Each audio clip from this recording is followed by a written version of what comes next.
momento muy bonita, celebrando y reconociendo los futbolistas de Aruba.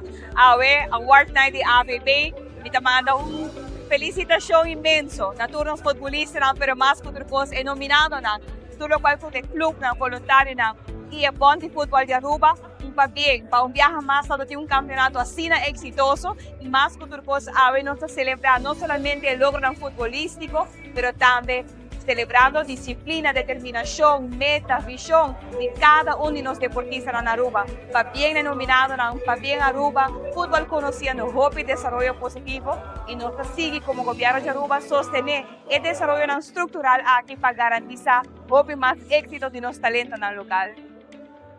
Randolph Laclay, presidente de Arubanza Football Bonds. Avenoche nos está dando un reconocimiento na ture talento na esta pode destacar durante o campeonato 24-25. Nós temos basta aí acaba tá sendo formato aqui, me querem uma maneira hope mais festivo, uma maneira hope mais me querer grande também. Eu só me querer jogador, ora já se esfero center aia, tá hope importante para o reconhecimento na final de campeonato. Lo qual se não sigo visa, e essa vida visa sempre para essa que ganha prêmio, tendo conta que tem 10 outros jogadores que te ajudam a ganhar prêmio aqui para sobre futebol, está aqui equipe deporte de equipe. Dus, pero seguro, para bem grande, natureza que ganha prêmio.